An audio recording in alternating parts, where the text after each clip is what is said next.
Hi everyone, welcome to the first of the YouTube lectures of the week.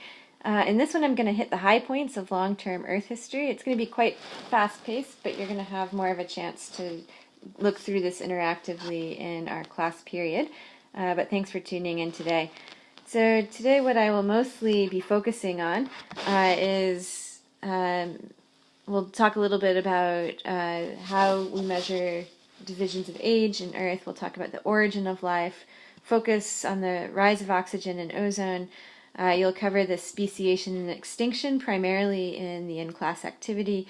And actually, I've moved this part to the next video lecture that I'll be covering, which I want you to watch for Thursday.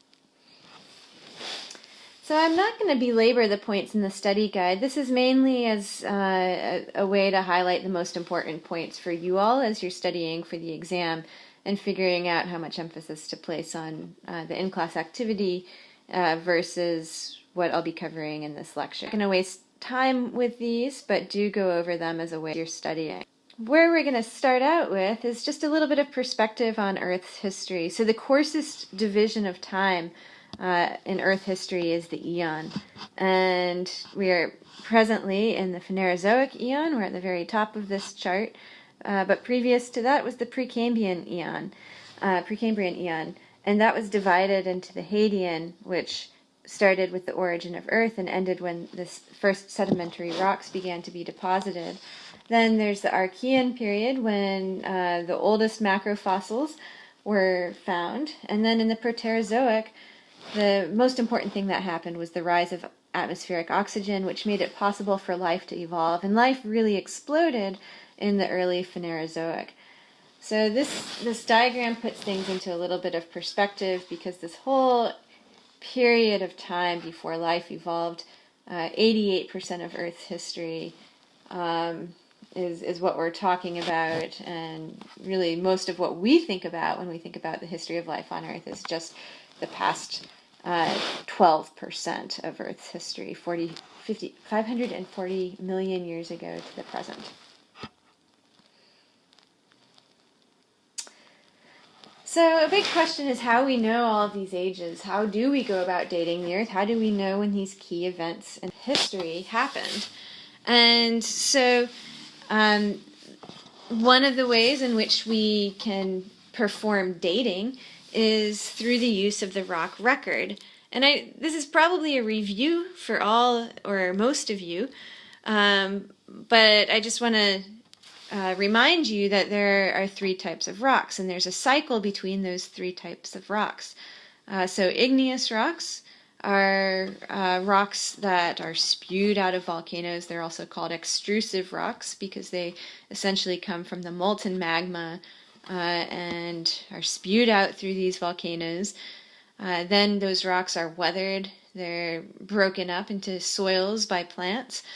They are weathered chemically and physically, and in the process of weathering, they're ultimately transported to river basins and oceans. They're deposited as sediments, and then over long periods of geologic time, those sediments build up and become lithified under high temperatures and pressures to form sedimentary rocks.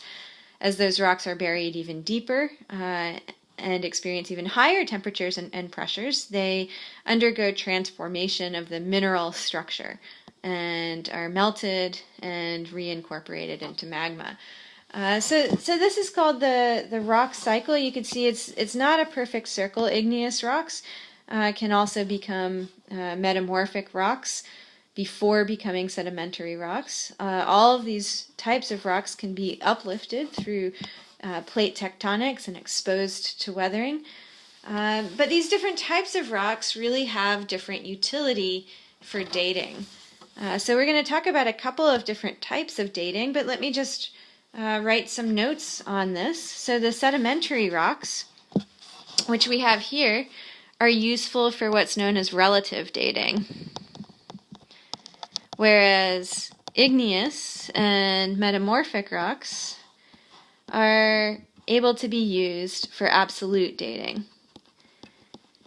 So as you might guess from these terms, absolute dating gives us an absolute age of rocks. We could say, we can perform absolute dating and say that a rock originated 100 million years ago.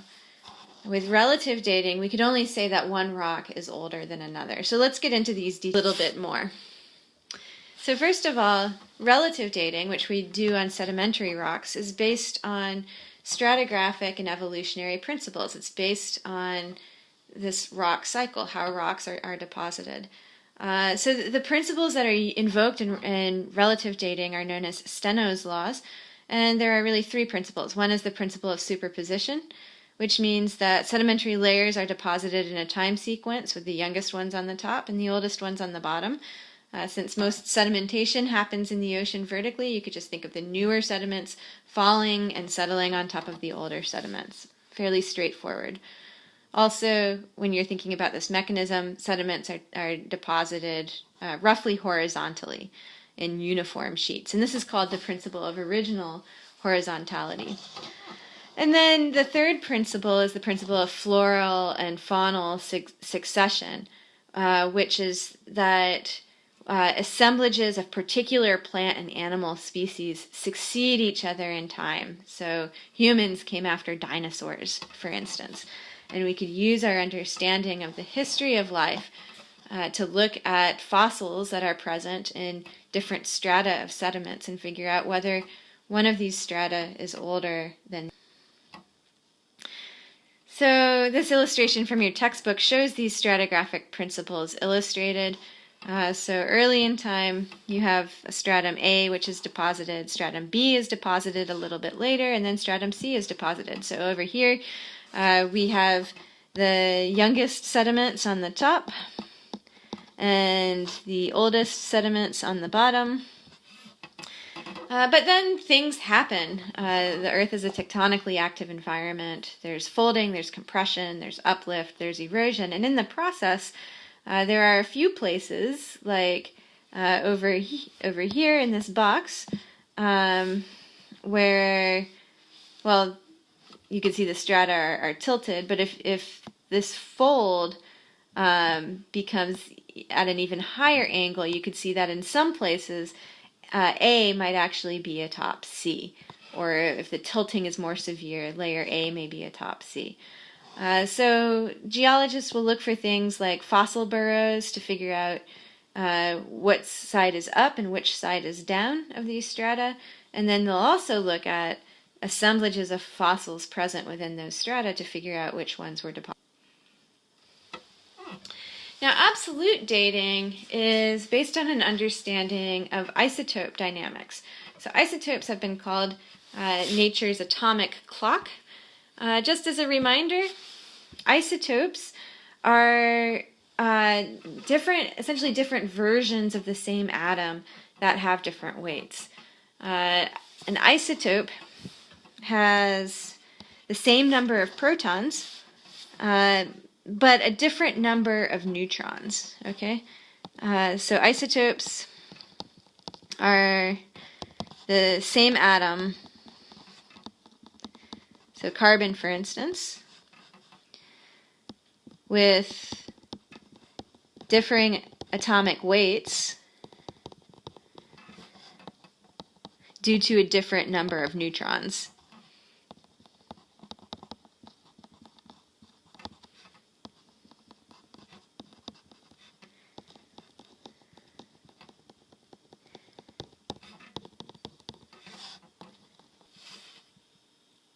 For example, if we're talking about carbon, we could have radioactive carbon, which is 14C, which has 6 protons and 8 neutrons.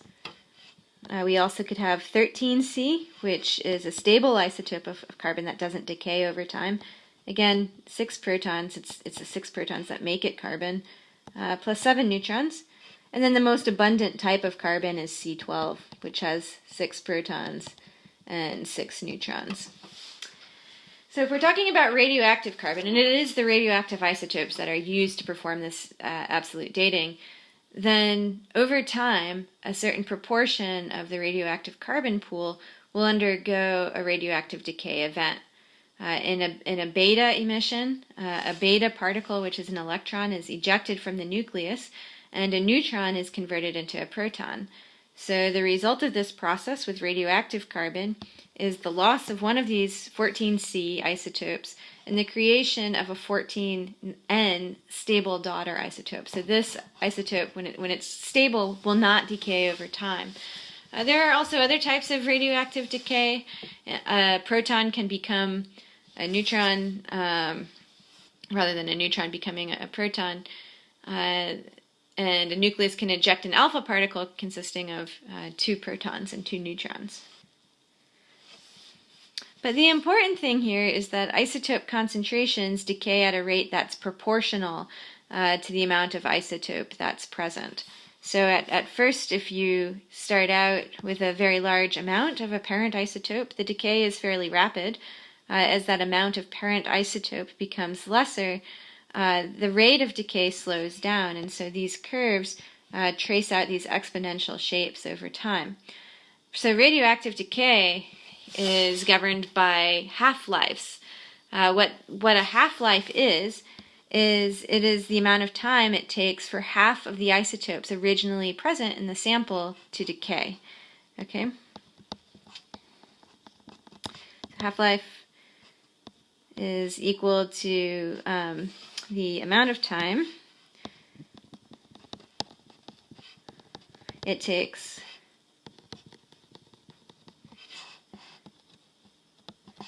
for half of the isotopes, and these are the radioactive isotopes present in the sample, to decay.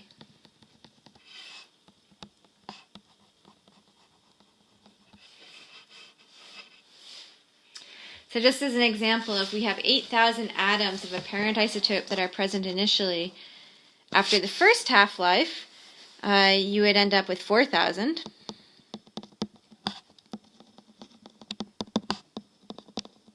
And after the second half-life, you'd end up with half of that 4,000, so 2,000. So then the question is, what sets the half-life? And half-life is unique, over this for now, but the half-life is unique to the type of radioactive isotope that we're talking about. So radioactive isotopes are called nature's atomic clock because different types of isotopes are sensitive to different periods of time. So at the really long end of the spectrum, we have rubidium-87, thorium-232. These are useful for dating 10 million to 4.6 billion years. So you'll notice that the half-life of rubidium-87 is 49 billion years. But you'll notice that the upper end of these useful range for dating is set by the age of the Earth, which is 4.6 billion years old. We're not going to find anything older than that. At the short end of the spectrum, or at the really short time scales, is carbon-14, which has a half-life of only 5,730 years. So carbon-14 is most useful for dating Earth's recent history, at least recent when we're talking about geologic time. Let me just go back and talk about some of the requirements that need to be met for this radiometric dating of geologic materials to be valid. Well, first of all, in order to invoke this principle of half-life, you have to assume that the amount of daughter isotope present in the sample is 0. Otherwise, if you're measuring the daughter isotope, if you're measuring the concentration of the daughter isotope, and you don't start at 0, you won't get an accurate estimate of how much parent isotope was there to begin with. Okay, so if we're just to summarize these requirements, we usually need to assume that daughter isotope concentration starts at 0.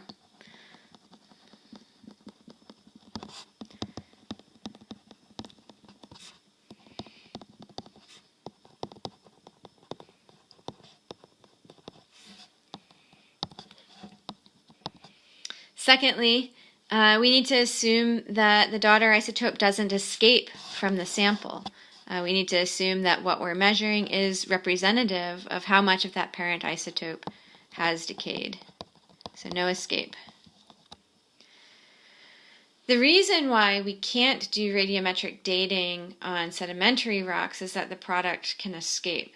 If we perform radiometric dating on igneous or metamorphic rocks, it stays within the structure of the mineral. It's essentially locked in to the mineral structure at the time of creation or metamorphosis.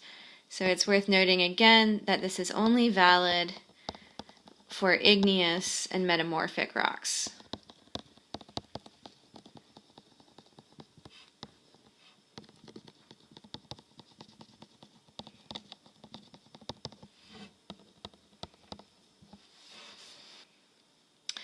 Okay, with that, I think I'm going to pause. I don't want to keep these uploads from getting too long, so I'll separate them into a few different sections.